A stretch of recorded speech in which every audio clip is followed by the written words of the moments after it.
Okay, thanks everyone. And welcome to this webinar. So we are very happy and even proud to have Gerry here with us. He's one of the really central figures in the learning sciences and especially in computer-supported collaborative learning. Gerry studied philosophy actually in a couple of places, including Heidelberg and Frankfurt, in times where these were well, let's say the hottest places in Germany to study philosophy, I would say. He was, well, among his professors were students of Adorno and Habermas. Later on, he made a PhD at Northwestern University also in philosophy, and worked for some time at the University of Colorado. Later on, he switched the focus a bit and went to computer science. He made a master's in science and PhD.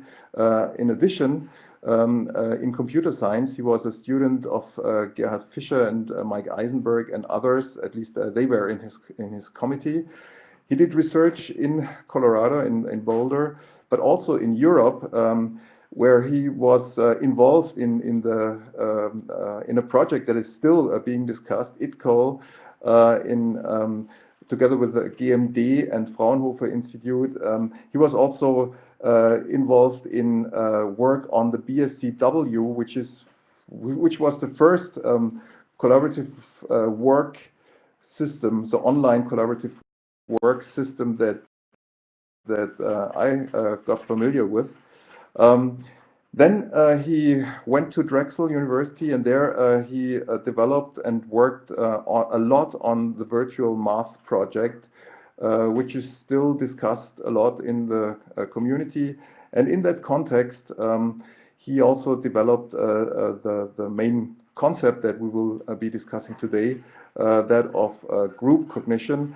And I think it is really a special perspective also in the learning sciences, because it is really based to a large extent directly on philosophical work.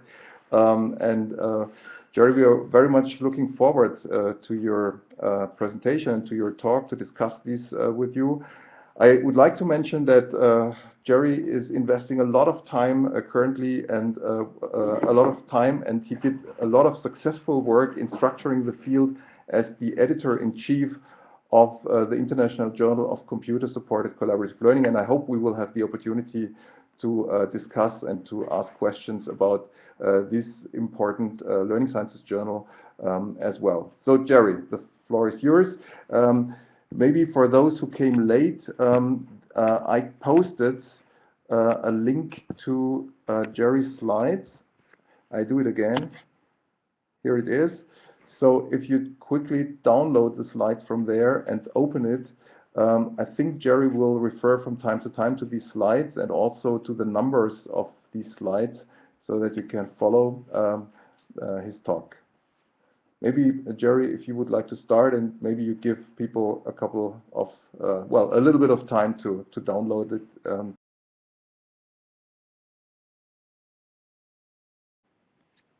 Okay, thanks a lot, Frank.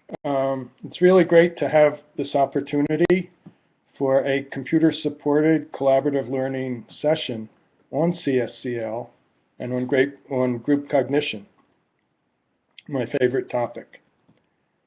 So if you turn to slide 2, I'm going to start by summarizing a couple of the main claims of my paper entitled The Philosophy of Group Cognition. I assume that many of you or most of you have read this paper just recently, so I'll just read the summary claims from slide 2 as a way of refreshing and focusing your attention. Now, I'm happy that a number of you are interested in math education and other kind of practical applications of CSCL and group cognition. Today, I'm going to be on a rather theoretical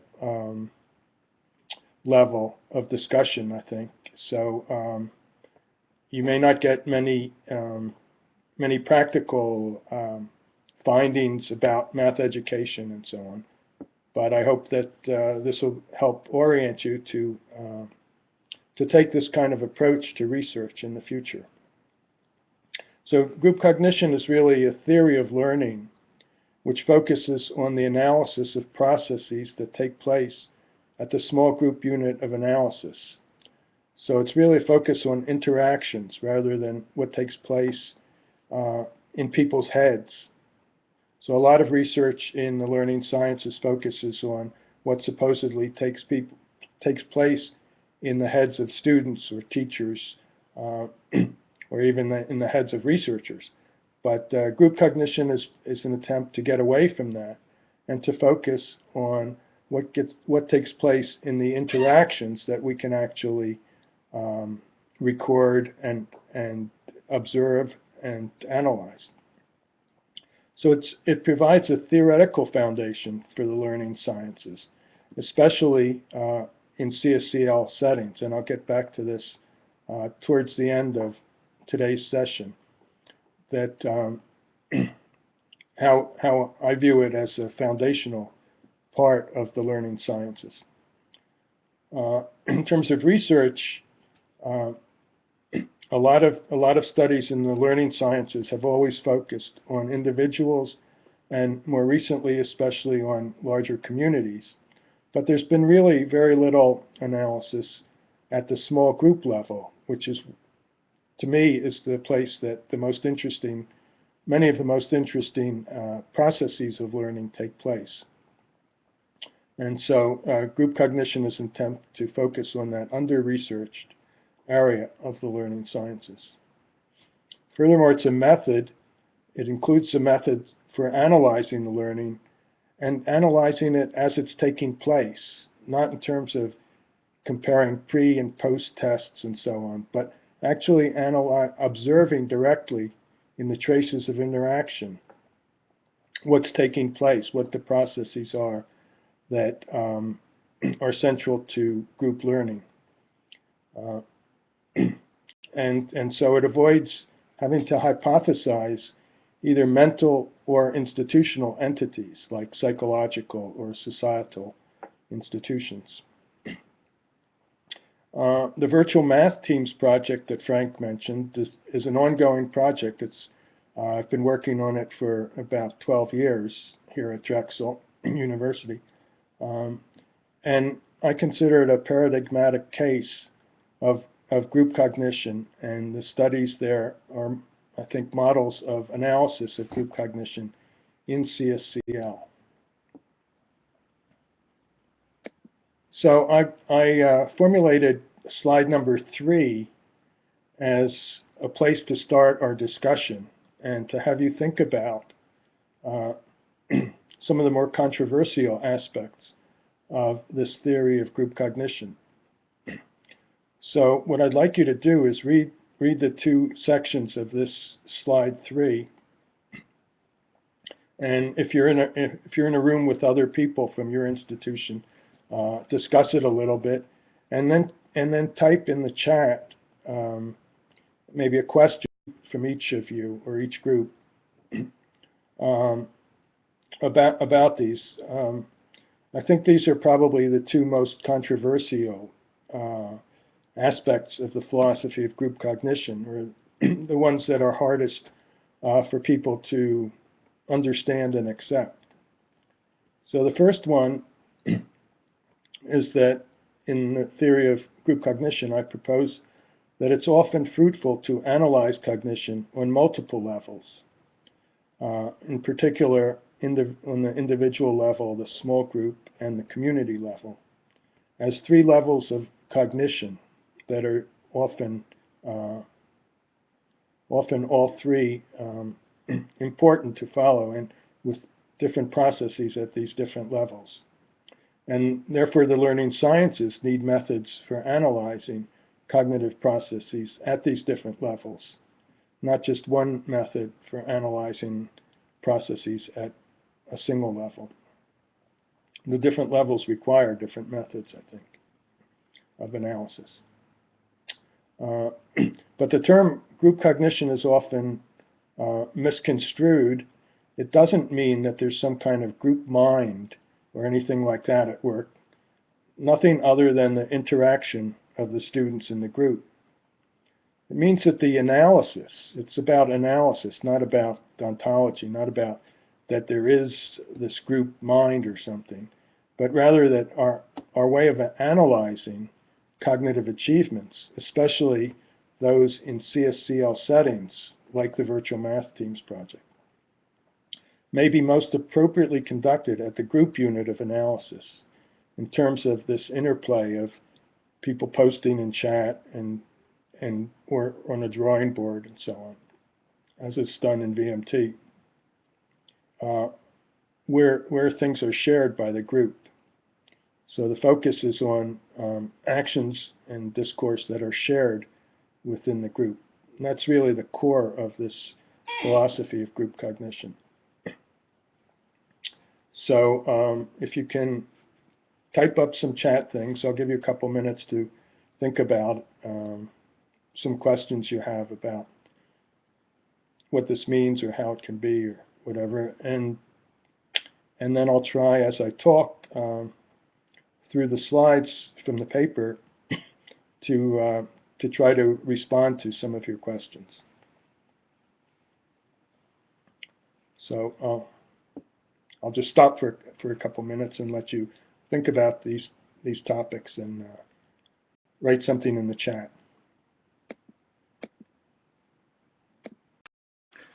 Just a technical thing. If you click on the chat tab directly on the word chat, then the window will be bigger. So if we now all type something into the chat, you might want to make use of that thing. And then if you press again or click again on chat, on this word chat in the tab, then it will be reduced again.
Okay, these are some great questions, and you can continue to type some. I think if you think about these questions and you hold them in your head or on your chat log, while I go through the 3 case studies from my paper, and think about how they apply there. Think about, for instance, Anna Svard's concept of thinking as communicating. How would that apply in these case studies?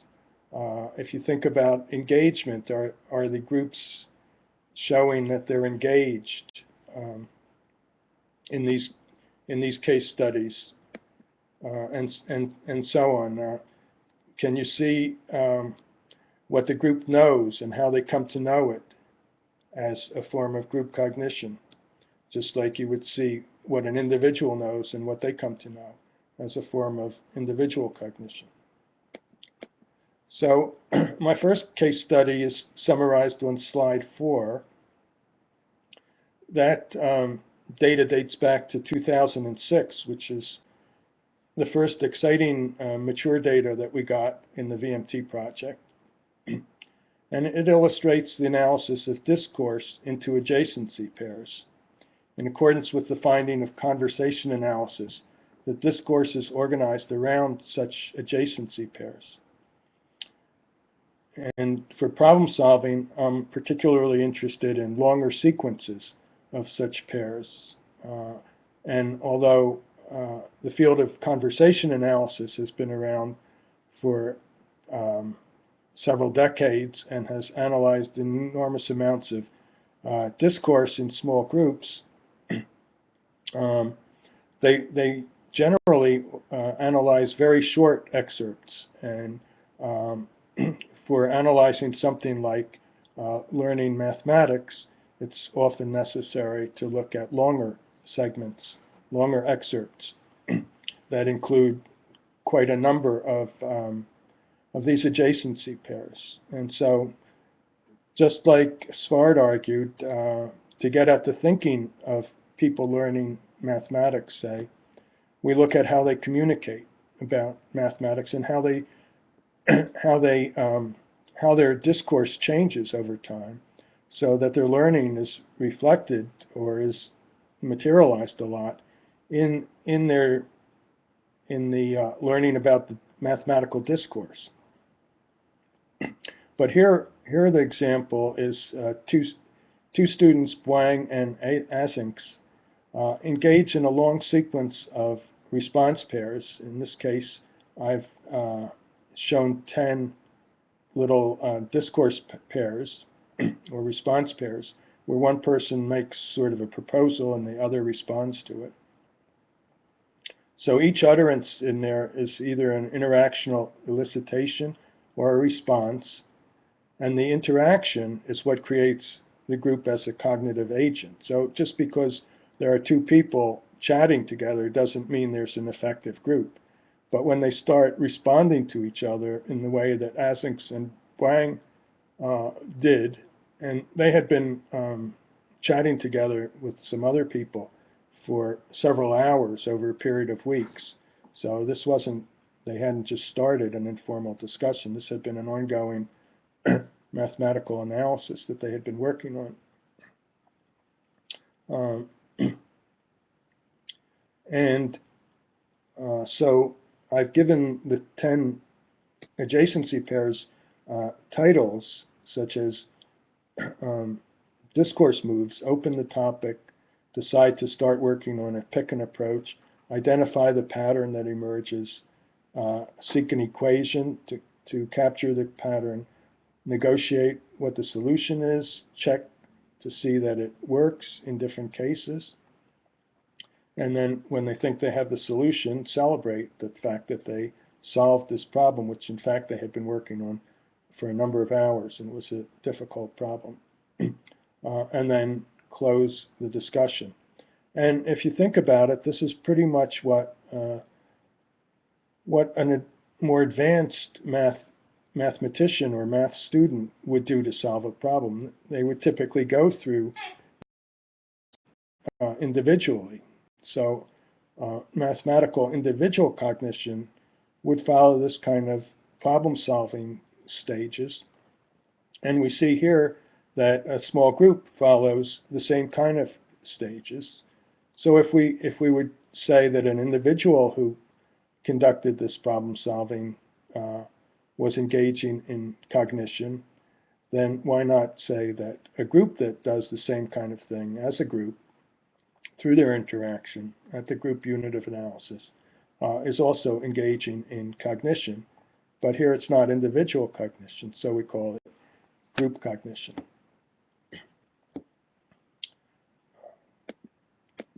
In the second case study on slide 5, this study I analyzed to show the importance of joint attention. Actually, I sort of discovered for myself how important joint attention was from doing this study. So there's a team of 3 students here, also middle school or high school students, named Jason, Quirdiop, and 137. And here in the chat that's excerpted up there, and by the way, on the next to the chat excerpt is a screen image of the virtual math team's screen, where you see an area for doing mathematical sketches or drawings, and the chat stream, and you can point from the chat into an area of the drawing. So Quirdiop asks for a clarification of 137's proposal. Up there in the first line, 137 makes a proposal about what they should work on. Quirdiop asks for clarification, and then Jason, the third person, halts the further discussion until they can all see the same thing as a shared object of joint attention.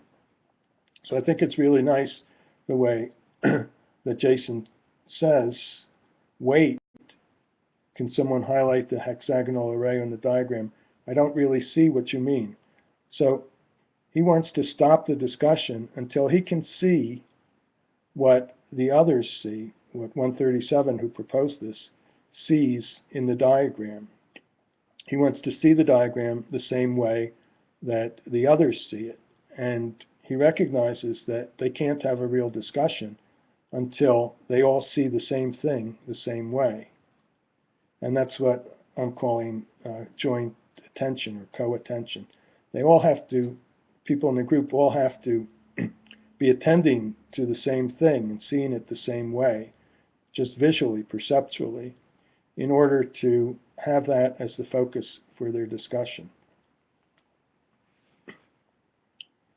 And we see that that 137 invents some ways of focusing everybody's attention on the same perceptual object, namely a certain triangle within a grid of triangles, which he says is a hexagon. So even in this diagram, which is from somewhat different place in the discussion, you can see there's some blue lines outlining a large hexagon in the grid, and then there's a triangle within that, because the hexagon has been divided with red lines into 6 different triangular shapes, and in each triangle there's a series of lines that they're trying to count, and that's highlighted in the third way. So they're using different visual methods of aligning their perception to be the same.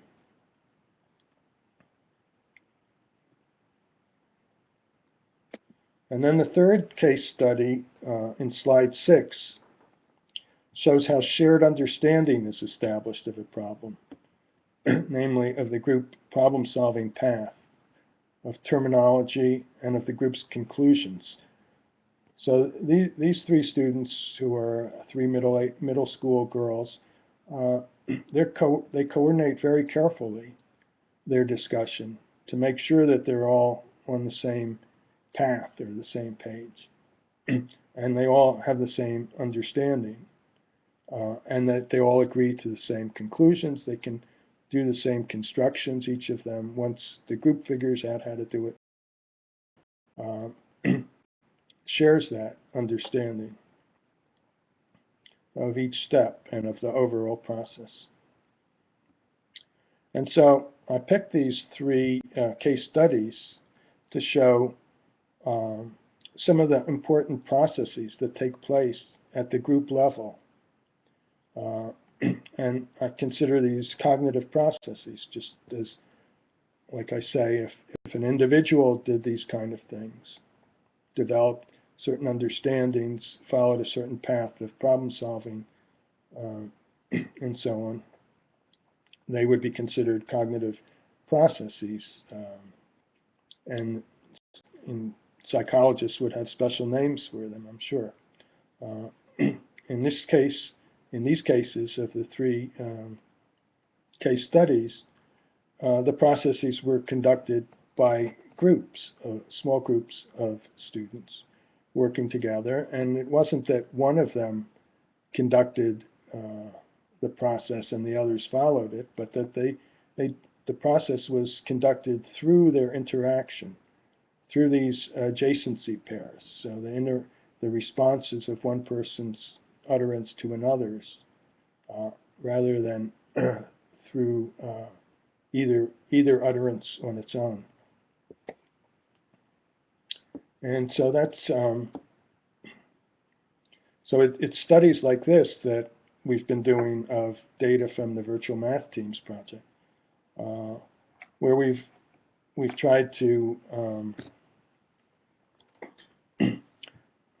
illustrate, or really to discover, the different kinds of processes that take place within groups working on something like school mathematics, geometry, for instance, or combinatorics.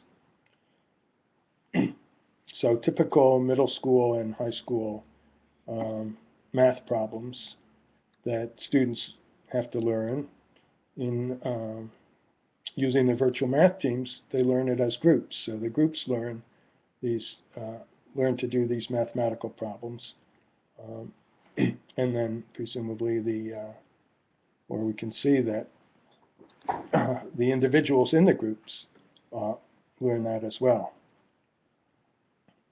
And so CSCL is premised on the idea that a good way to learn is through collaborative learning, through small group learning.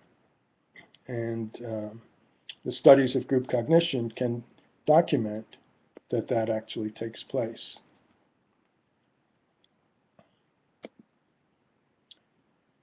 So I think we can take a discussion break now, and I'll actually try to respond directly to some of your questions. So on slide 7, I've tried to suggest, with a summary of the 3 case studies, how a group can constitute itself as an effective group and can constitute a world of shared meaning, such as a geometry problem of interest.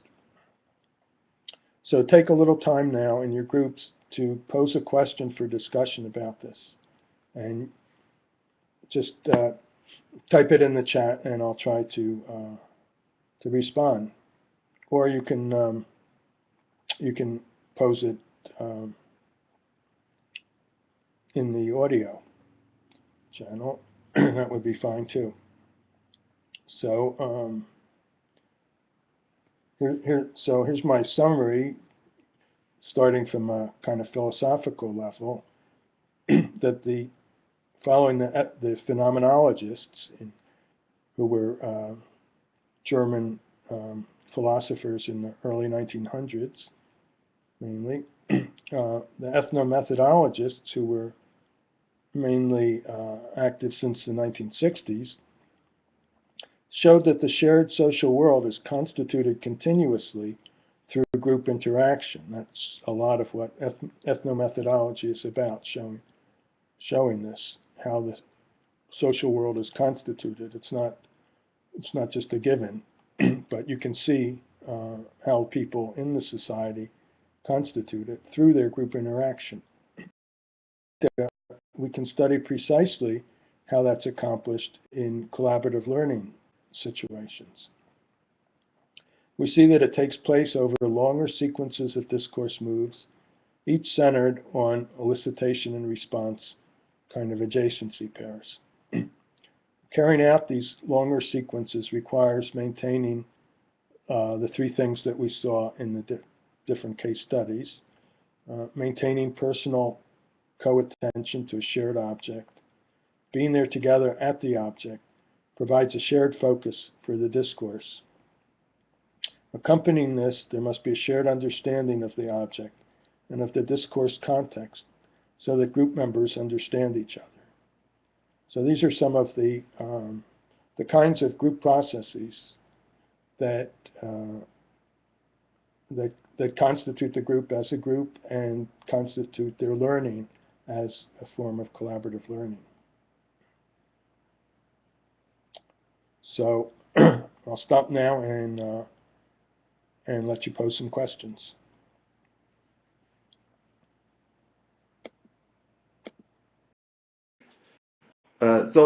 Gerry, if well, can we invite also people to post video comments on that? So, because I think the chat facility is for some people it's more complicated as they have only one keyword in the whole group. So maybe if we can have both, as you suggested, that is great. And if we say like 5 minutes for preparing that. Sure, that sounds great. That's why I stopped my broadcasting so that others could step in there.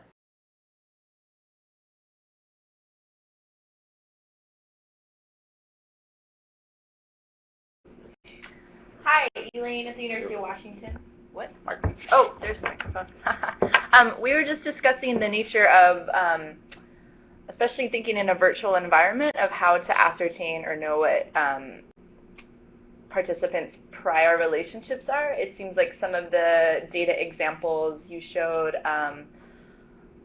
would like to get to that level of comfort and discourse seems like it would require a prior relationship, either online or in real life.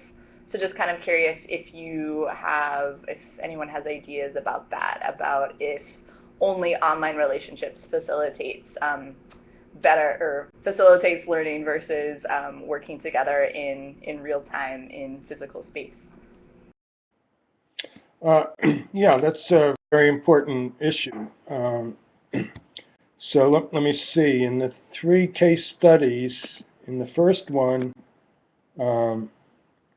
Assington Wang had been working with the third person for something like 4 sessions. This was their last session, I think, of a series of 4 sessions, each about an hour long.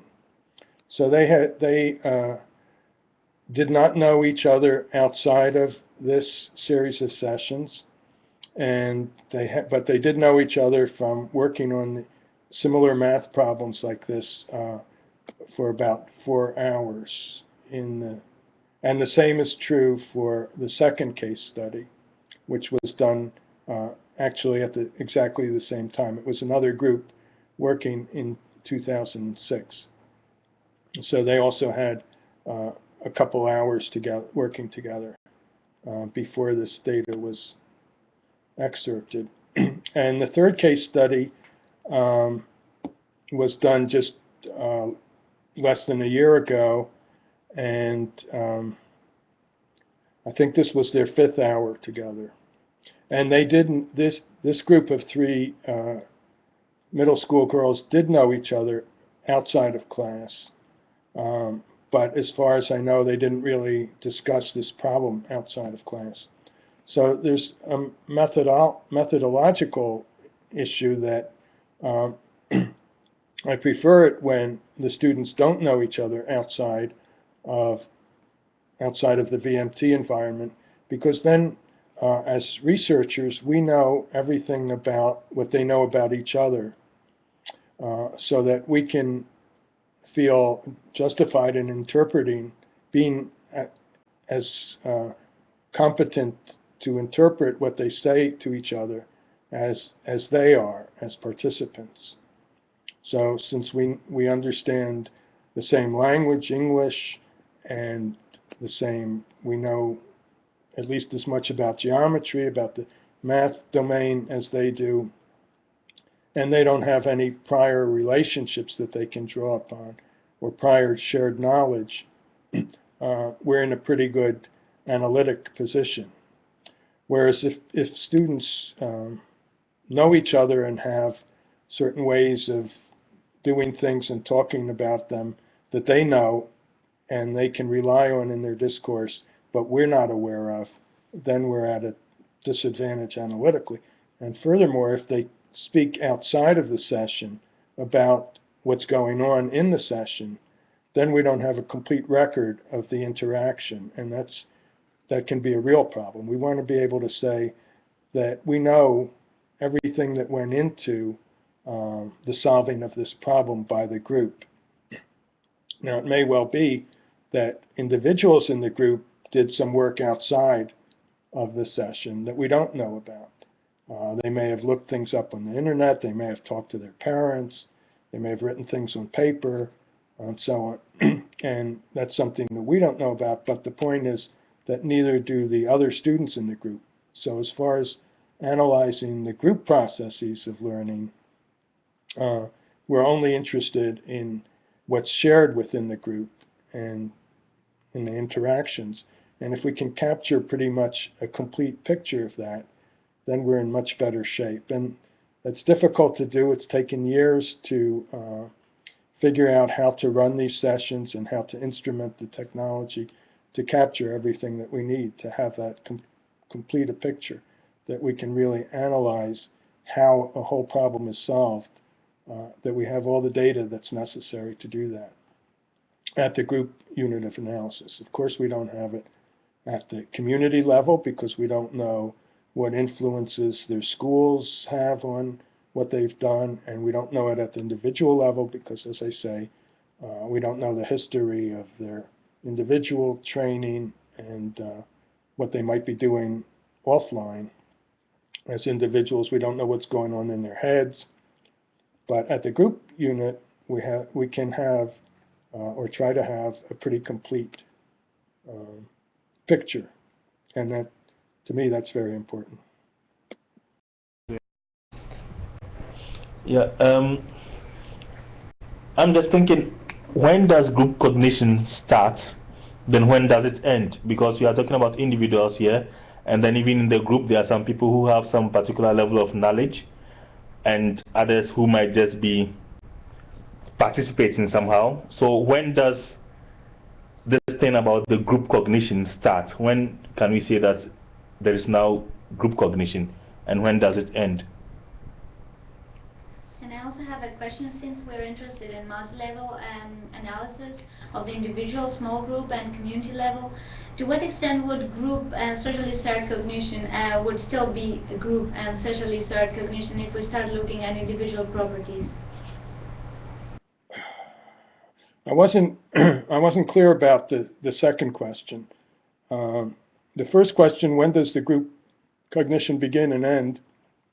That's really up to the group, and part of the analyst's job is to see when the group starts acting and talking like a group. So if you look at slide 4, the first case study, their first discourse move is to open the topic. So Blank says, I think we are very close to solving the problem here. And Asinx responds, we can solve on that topic. Well, so here, even though Blank's statement begins with the individual pronoun I, it quickly switches to we. We're close to solving the problem here. And the implication is that he's proposing that this group, which is only the two of them at this point, but that they act as a we, as a group, and they take on the project as a group project of solving the problem. And that's how Asinx responds to the proposal by saying basically, yes, we as a group can work on solving that topic. And so at that point, one of the things they're doing is picking a problem to work on. But in doing so, they're doing it as a group. They're saying this is our group project. And so they're constituting themselves at that point in that discourse as a group, as an effective group. They're going to do something as a group. The group is going to have the agency of doing that cognitive work of solving that problem. And then at the end of that excerpt, you can see them wrapping up. And then the last thing is, we should keep in touch. Yeah. So that means we're going to stop being a group now. But as individuals, we should keep in touch and maybe get back together as a group at some point. But they're closing the fact that that for now, they're no longer going to be effectively working as a group. So you can see in the discourse that they start becoming a group in the first line and they end becoming a group towards the end. So in conversation analysis, that's called opening and closings. And those are very important to conversation generally, and certainly to problem solving. They pick a problem, they work on it, they solve it or don't solve it or give up, whatever, and then they end their group work. So group cognition doesn't just mean that there's three bodies sitting in a room together. It means that something like this has taken place in the discourse, where they've said, we're going to work as a group, this is what we're going to do, let's get started now, let's end now. So that's a very important thing for the analyst to do, is to say, when does it start?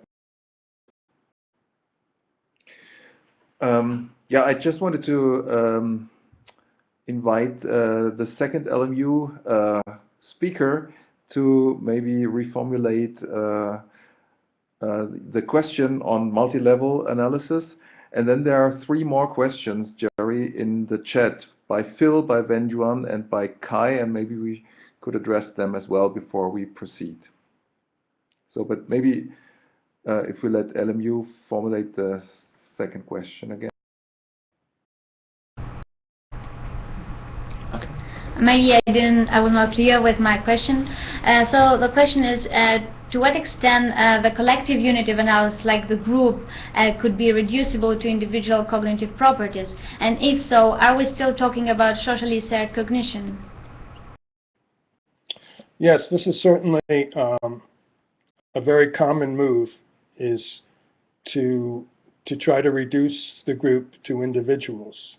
And the idea of group cognition is that no, this is not always a legitimate thing to do. That sometimes it's best to analyze at the group unit of analysis. And my argument partially has to do with the nature of these adjacency pairs, is that the meaning of what's being done in the discourse is being done through these adjacency pairs, not through individual utterances. So if you look at, well, if you analyze what's done, for instance, in the first case study on slide 4, the analysis claims that 10 things are done, 10 steps of problem solving are taken. Each of these steps involves both of the individuals. If you just looked at Wang, he just doesn't accomplish anything. It's just not done by him alone. Nothing is done by him alone. It's done by the two of them together. Each step is done by the two of them together. Sometimes Wang starts and Async agrees to it, or doesn't agree, or whatever. And other times it's the reverse order. So the accomplishment of solving the problem, the whole 10-step process, can't be really reduced. Now, of course, you can say that each step consists of 2 sub-steps, and each sub-step is done by an individual. So you can reduce it, of course. You can say that everything comes from one individual or another. But does the meaning and the process, is that really accomplished by one individual or the other? And I think the answer is that it's best to analyze these things as being accomplished by the group. And when you have 2 people, it's real easy to reduce it to individuals. When you have 3 or more, it becomes a lot more complicated. And because it's more complicated when there's 3 or 4 or more, then it makes it hard to analyze and to present clearly. And so in my effort to make a clear presentation, I chose this excerpt with only 2 people because it's very easy to follow what's going on. But it's also more tempting to try to reduce it to individuals. But yeah, I mean, I think surely neither one of these individuals would have gone through this process by themselves if they had just been sitting there individually without talking to each other. Well, even talking to each other, it took them hours to get to this point. They would surely have not gotten anywhere near this point and would have given up long ago if they hadn't been working as a group. So I'm not even sure what it would mean to reduce it to individuals. Would you say, well, let's take them out of the group and see if they accomplish the same thing? I'm sure that they would not accomplish the same thing because it's a combination of not only what each person puts into it, but also of the interaction. The interaction is really important. So most of these things, you know, if you look at the content of the utterances, they're really just a lot of them are just responses. They're not. It's not like you have in a rationalist philosophy view of 2 people where each one solves, or one of them solves the whole problem and then just express it. They solve it in their head using mental representations or whatever, and then they express it like what's in their head comes out in and can take in through their ears and then affect their mental images. Doesn't seem to be what's going on. It's more that they're responding to each other in the language. The language itself is one of responses. So they say things like just yes, or so that's wrong,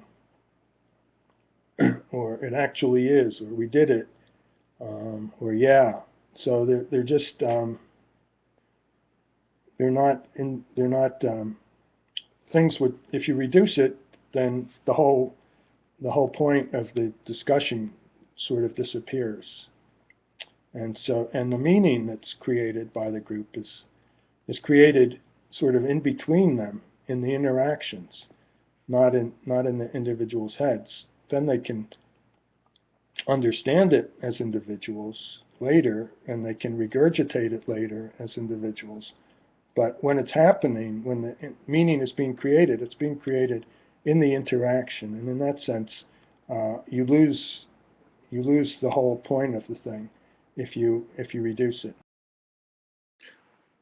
Okay, Gerry, before we move on, would you like to answer the questions, or else I think we can also come back to these later and move on a bit so that we also have the opportunity at the end to have a couple of general questions. I would also have quite a number of questions by now, but let's move on. I think to some extent, I'm going to cover some of these other questions. So maybe we should move on, and then I'll talk for a few more minutes, and then we'll have the rest of the time for discussion. So let's see, if we go to slide 8, it presents a comparison and contrast of the 3 levels of the small group in one column, the individual, and the community. And it states that learning at the group level can be personalized at the individual level and institutionalized at the community level. So it's not that these levels are completely separate. And that's why, for instance, when we're tempted to reduce from one to the other, it's probably better to look at it both ways. You can see things going on at the group level, which are best analyzed as group processes, and other things which go on and are best analyzed at the individual level, and also influences and so on that are best analyzed at the social or community level. It's not that there are, so these are analytic stances, really. what's the best way to analyze what's going on? It's not that there's, that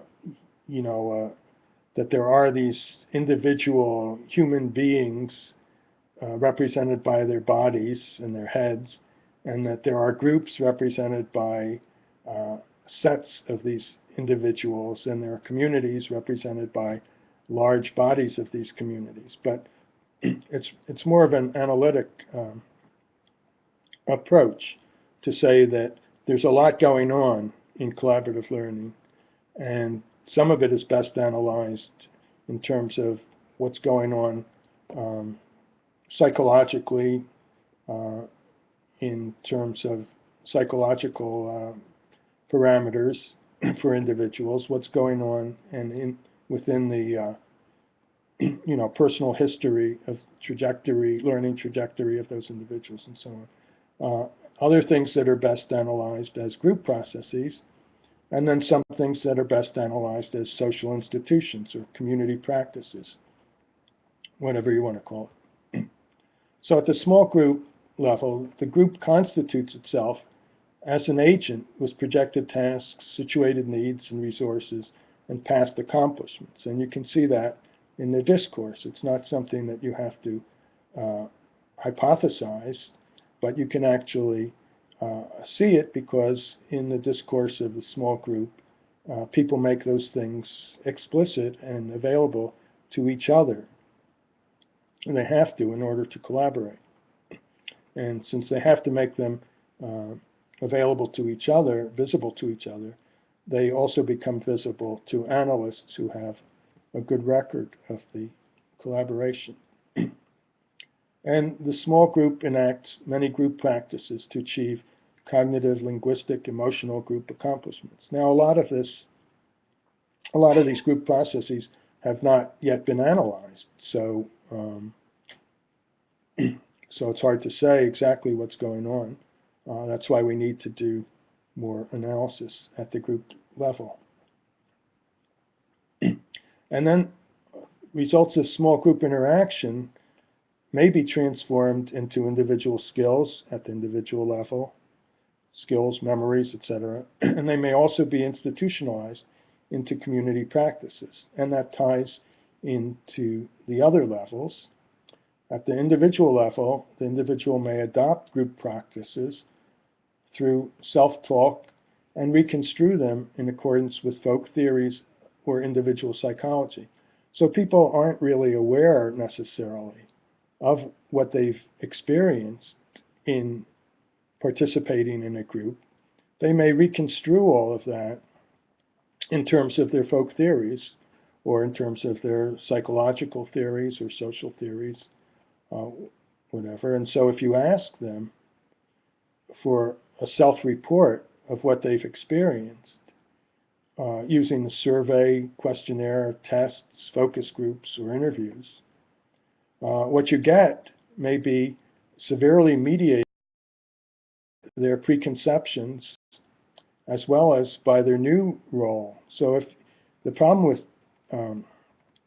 testing people for collaborative learning is that if they learn things in a group and then you test them individually outside of that group, you're really not testing for what, the learning that took place was situated, and more we're seeing how important the situatedness of learning is. And then if you test them in an individual test situation, then you've destroyed the situation in which they learned it. And what they're going to give you back is very different from what they would have been able to give you in the original situation. And that's one of the main findings that Vygotsky made, is that people can do things in groups that they can't do outside of the groups. And he made the point, he distinguished the developmental level from the cognitive level that you get when you test people outside of groups. So that presents a lot of methodological issues for the analysis of learning. If you want to evaluate collaborative learning, you better not evaluate it through tests of individuals, or at least be aware that you're going to get very different results. Of course, there is a role of individual cognition in group cognition, because you have to have the ability of the individual's participants to understand and to respond to the interactions that are the core part of the group interaction. And then there's the community level. So if a small group develops some group practices, those group practices can, in certain instances, become established as community practices. For instance, the group that Jason and Quirdiop in 137 developed some group practices of coloring in lines in the hexagon array. If after their group session they went back to a classroom and demonstrated those things, those practices could be institutionalized in the classroom's practices, and eventually they could become part of high school textbooks and so on, and institutionalized in larger communities. And obviously, community practices flow the other way. So practices of mathematics, practices that, for instance, Euclid codified thousands of years ago, are still in effect and determine how small groups and individuals act when they do geometry. So all of these things are entangled in each other. And it's only a matter of separating them to help make the analysis easier or possible and clearer to present findings. But we also have to see how they're all intertwined, which is a task for the future of CSCL.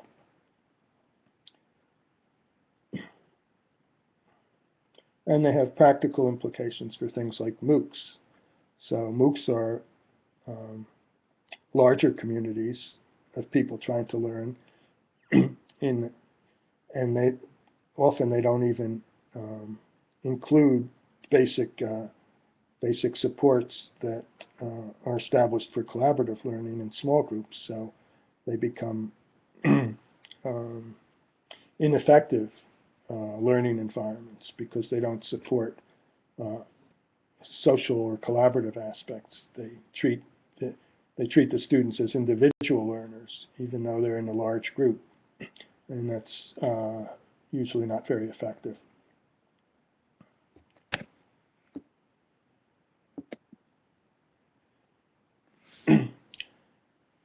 So then on slide 9, we move to the methodological issues that some people were asking about in the question. And in this slide, I contrast my methodology for studying group cognition with a contrasting approach of statistical analysis, which is also popular in CSCL and the learning sciences.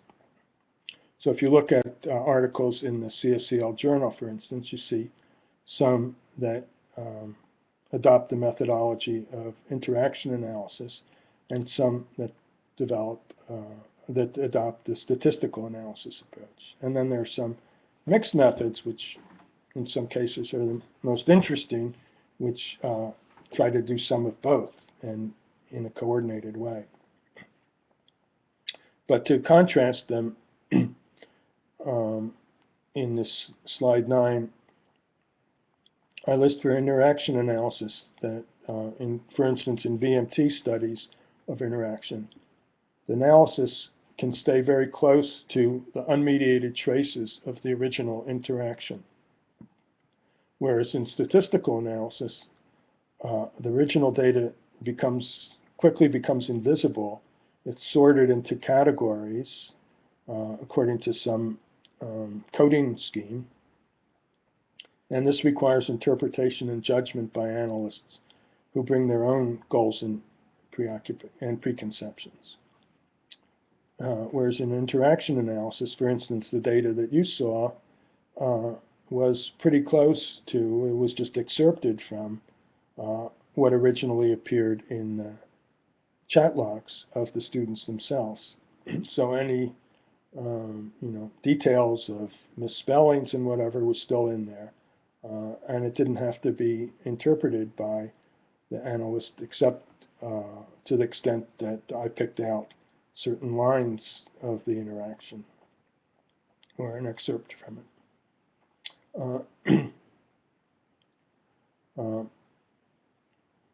And the evidence that's presented in interaction analysis is the very details of the interaction without aggregation, imposed categories, or hypothesized mental constructs, etc. So one can see learning-related group practices taking place in the analyzed interaction. It takes some practice to notice them and to focus on these, but they are there, and a good analysis can be very convincing in bringing them out. The people who interact, the students who interact, demonstrate their understanding and learning visibly to the group and thereby to analysts.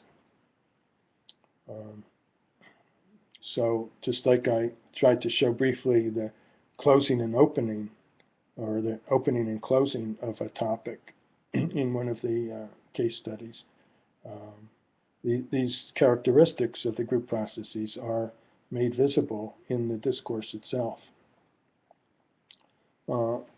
People always ask about the generality of case studies, and the generality really comes from the fact that people use general practices. So if you can show a practice taking place in the case study in some detail and document how it's done, then it's probably something that's done by a lot of students.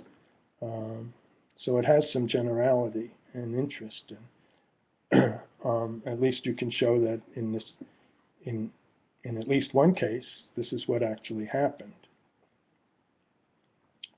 Whereas in statistical analysis, you get things which claim to be more general, but they've averaged over the details so much and aggregated the data so much that a lot of the uniqueness of the specific actions has been just averaged over. And even if you get significant results, which is not always the case, because of the averaging,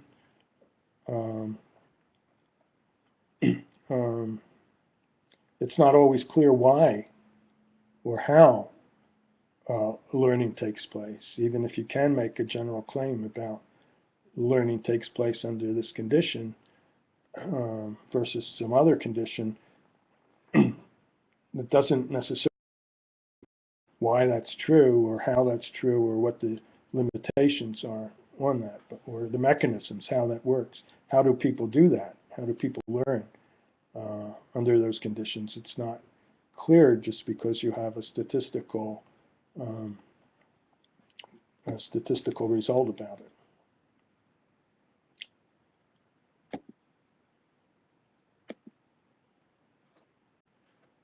So that's most of what I wanted to talk about. I also have a final slide about the role of CSCL as the foundation of the learning sciences, but I think I'll leave that, and maybe Frank will urge me to get to that one.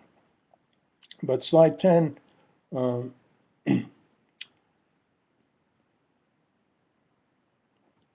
slide 10, I try to argue that the importance of the analysis at multiple units of analysis, and how the question of how to relate them is really an open issue at this point. At a recent conference at CSCL 2013 last summer in Wisconsin, we had a workshop, and it tried to explore whether the different levels of analysis can be bridged through analysis of resources or interactional resources. And I think we're just starting to try to do that kind of analysis. So, for instance, in the VMT, it's pretty clear that the math problems that we give students are resources for their interaction that guide them very much, and they bring in content from the cultural traditions of mathematics and from school curriculum. So from the community level, they bring them in. And that stimulates recall at the individual level. And then it's the group interactions that play an important role in bringing these together to organize the individual contributions as they unfold in the interaction and to achieve the goals called for by the community, the institutions, and so on. So in this way, the group interaction plays a central role in the multi-level cognition, interpreting, enacting, and integrating elements from the other levels, producing a unified cognitive result and thereby providing a model for future community practice or individual skill. So that's one possible way of trying to link together the levels. So I guess the idea is that it's useful to analyze things at one level or another, and then to try to bring them back together and relate them, rather than trying, for instance, to reduce everything to one level. A reductionist program of the learning sciences, I think, would be outmoded, let's say. It's the kind of thing that positivism tried to do for the sciences more generally 100 years ago, and failed, and that's why we've had cognitive theory and so on critiquing behaviorism and positivism ever since. So I think it would be a mistake to try to reduce everything to one level. I think the important thing is to recognize that things are going on different levels, and the different levels are interrelated in important ways. So, so now I'd like to take questions and spend pretty much the rest of whatever time we have left to discuss those. Okay, thanks, Gerry. And now I think my suggestion would be to make a quick round through all the sites and to hear some reactions, questions of all of the participants. I think that would be the right time. Please. So hello, like we put in the chat, we would have the question how you would differentiate group cognition to situated learning, because we were discussing where the differences are and yeah, what the differences are. Maybe we collect a couple of questions first or reactions. So if you just raise your hand or join the queue and then say what your local discussion is about and what your questions are. Maybe I can squeeze in with another question. So, Gerry, I wondered, it's a bit related to what Daniel just asked, the relation of group cognition and situated learning. So the concept of activity is not very central in your, I think it's central, but you do not often use the word. You use practices, I think. But if we assume that there is knowledge in activities, and then your participants come with a lot of knowledge on experiences in different culturally shared activities. And I wondered if it's not really crucial to focus on the fragments that they bring into the discussion, rather than focusing so much on what they invent as a kind of new kinds of practices. So, because isn't it much more assembly or a kind of recruiting of fragments of different practices applied to this new situation in a group, and rather than inventing the wheel totally new? Well, I was waiting to see if other people wanted to put some questions on the queue, but let me address these from from Munich. Yeah, so situated learning.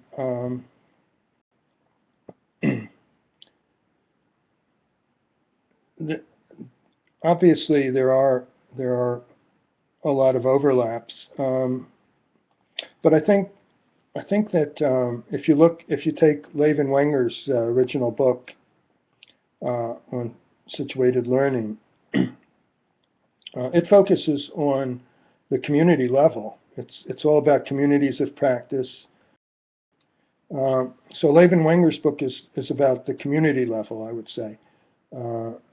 If you look closely at their examples, a lot of the work of the community gets done in small groups. So one that comes to mind is the tailors. So a lot of what Levin Wenger are interested in is how a tailor moves from being an apprentice to a master within the large community of tailors within, I don't know, the country or the city, where there are a lot of tailor shops. But the actual work of apprenticeship gets done within an individual tailor shop, within the small group of tailors that are working together. And so I think to some extent, yeah, I mean, Lev was interested in the community level as an anthropologist. And so she focused on the community level of analysis and the processes that go on there. And she gave a brilliant presentation that really opened up the field in terms of looking at the processes of communities of practice.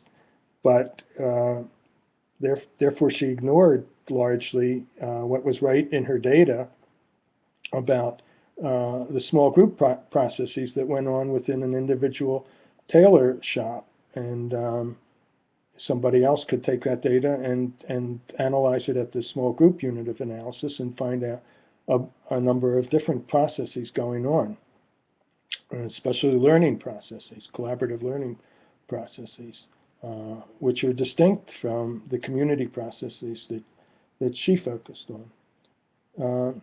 Similarly, activity theory, I mean, obviously, there's also a lot of good things have come out of that. It's based direct lineage to Vygotsky, and I think Vygotsky is the foundational theorist for CSCL, as far as I'm concerned, and for group cognition, for that matter, specifically. So yeah, activity theory is very important, and in particular, one thing that I've ignored until recently is the whole role of artifacts, which is a huge topic. Central to CSCL, because our CSCL computer systems are artifacts that can be analyzed in that way, and our learning environments are activity theories, and which is a combination of people interacting using whole varieties of artifacts and so on, and different activities and different practices, and that's a great way to analyze things. But I think if you look at Engström's model and so his little triangle model and so on, it doesn't have a very sophisticated analysis of small groups. In fact, he argues against the focusing on small groups at all, that they don't exist because there's just networks and so on. But I mean, he has this theory of knots, that people form into knots of the network, and then they dissolve So there aren't permanent groups. Well, I don't claim that they're permanent groups either. The students in my data aren't permanent groups. They exist for a number of minutes or maybe hours. They come to be, they constitute themselves as a group, they focus on certain things, and then they say goodbye to each other or stop acting as a group.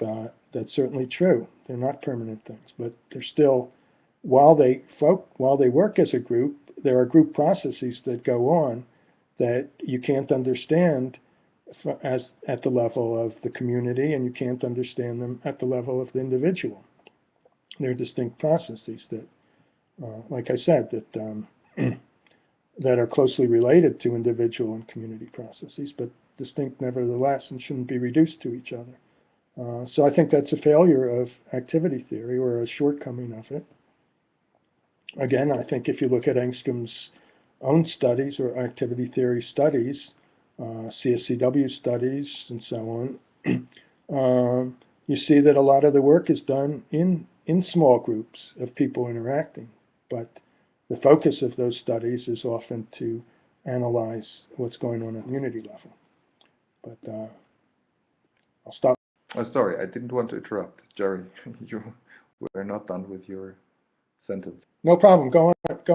No, it was interesting listening to you talking about the shortcomings of activity theory. I think we, in the remaining 10 minutes, we should also have a final round where everyone says something, what he takes from that session. But let me first ask two questions that we ask more or less all of our speakers. So the one is, what is your recommendation to PhD students and maybe also the master students that are here with respect to how to focus their work? Because I think especially with respect to group cognition, if you address learning, the analysis of learning on a small group level, and you go there with this kind of complexity that might easily overwhelm a PhD student. So is it reasonable to focus on one of the levels, say focus on individual thinking and the different influences on the different levels? Or is it only possible to study group cognition in that level of complexity? So what is your recommendation there? And then the second question is what you already expected, the relation of group cognition specifically, but more generally CSCL and the learning sciences. So what are the relationship from your perspective of computer-supported collaborative learning? What role does it play in the learning sciences? And maybe you can also quickly say a couple of words on the International Journal of the Learning, in the International Journal of Computer-Supported Collaborative Learning. Sorry. Okay, first advice for graduate students. I don't see why analyzing group cognition is any more difficult than analyzing any other level. I think it may be harder to automate. So a lot of analysis these days of the community level is done by pulling down a lot of data on some social networking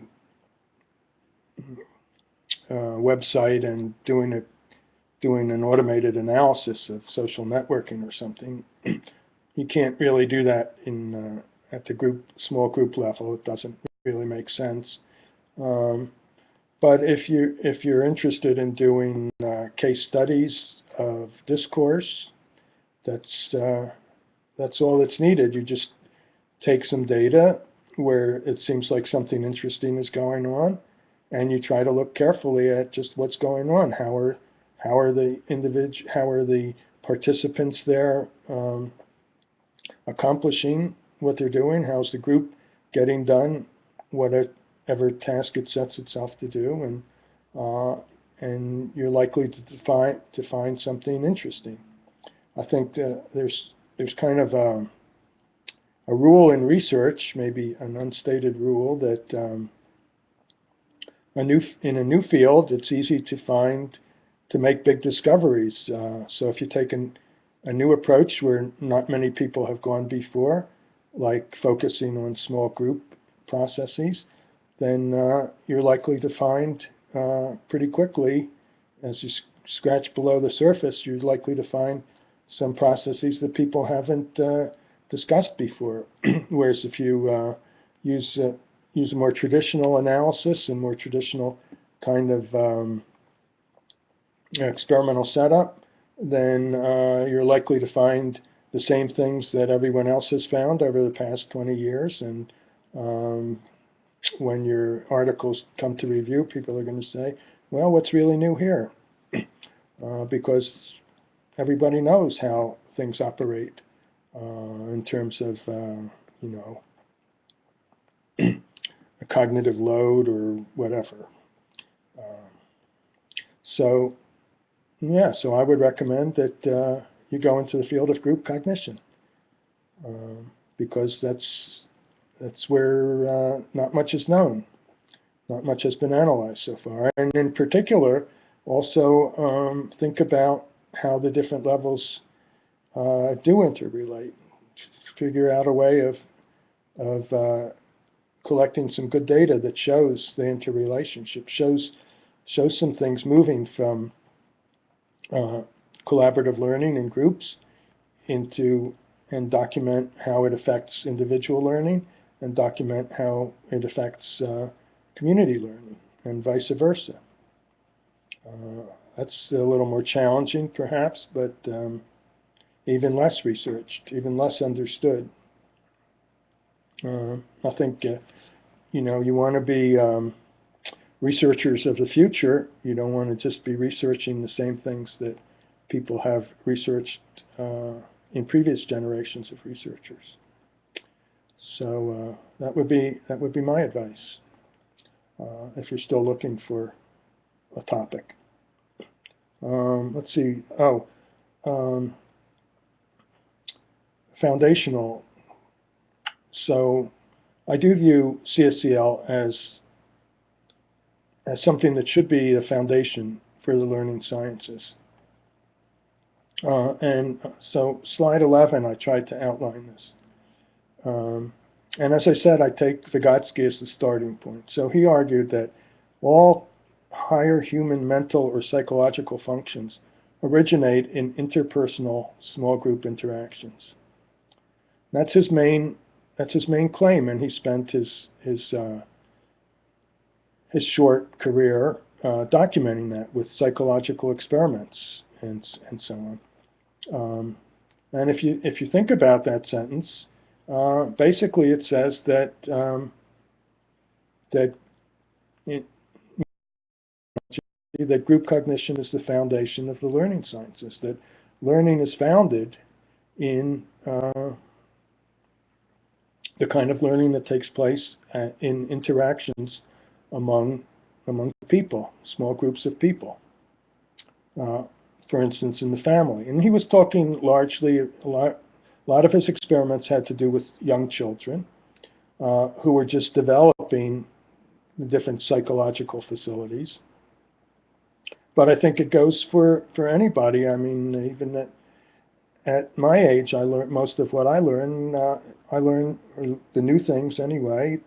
I learned from interactions with other people, like this video conference probably will provoke some things for me that will lead to further learning. And then this whole idea of individuals as being foundation, I think is just wrong-headed, and philosophers like George Herbert Mead showed that individual identity is adopted from how people view each other. So you start from people interacting and viewing each other, and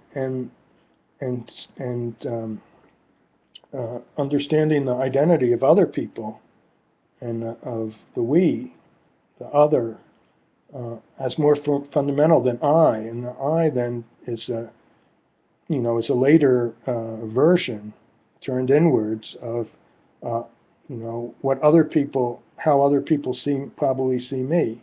That's my identity. so that it's the interactional things that are primary.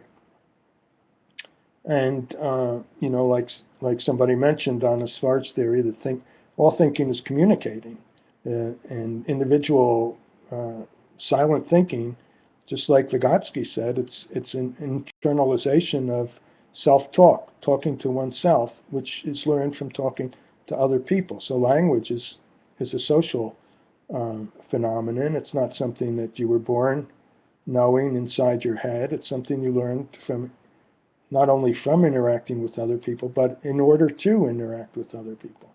And then you internalize that, to use Vygotsky's term. So,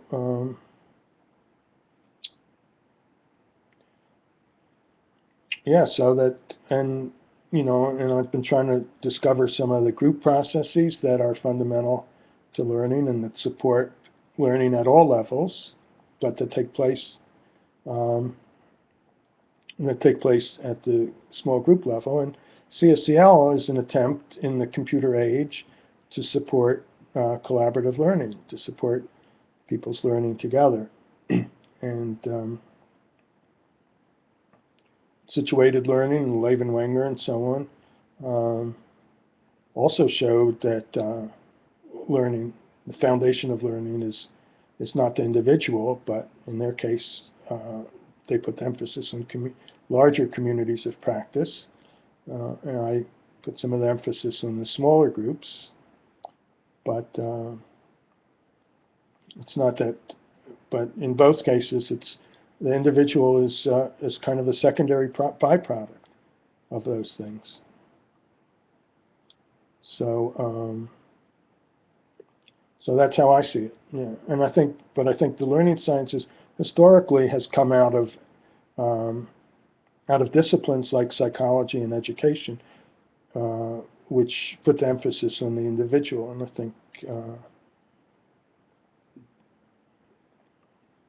I think then maybe the emphasis should be on all three, on the individual, on small groups, and on communities, but not just on the individual as foundational. So maybe we need multi-methodologies and multi-foundations. And then to think about how they work together, but not by reducing all of them to just one of them. So that's basically my view, I guess. Okay, Gerry, thank you. I think we are very close to the end. Actually, we are 15 minutes already over time, but we started late. Let me thank you very much, Gerry. I think we will have a minute left for others to react, say bye-bye, or whatever they like to say, and then maybe you have the final words. But first, let me thank you for a very interesting session where we also saw and experienced how deep one can really go into the data and analyze cognition on the group level. I think that was a very good model, and I'm happy that we have the recording of that as well, that we can use it later on in our own teaching as well, and stimulate more discussions on that topic that deserves much more time to be discussed. So, Gerry, thank you very much for your presentation, guiding us through that discussion. Also, all the other participants, thank you for joining, for putting in your questions, comments, and contributions. Okay, and maybe if you just have a quick reaction at the end, and then Gerry, if you like to have the final words. Bye-bye. Let's wave. Hi Gerry, thank you very much from the LMU. We had some great discussions here, and we still have so many open questions, so that the seminar could go on for hours if it weren't like 10 p.m. and all of us are quite tired. We hope you will be here in Munich at some point and we can ask you these questions. Thank you very much. Have a nice day. Thank you. Bye-bye. Bye-bye. Well, thanks for the invitation to Munich. I will take that seriously. I hope that some of you will think about the group cognition perspective and approach to analysis of learning. And I'd like to thank you all for joining us, and especially Frank putting this together. It's been a great opportunity. I've really enjoyed it. Thanks a lot.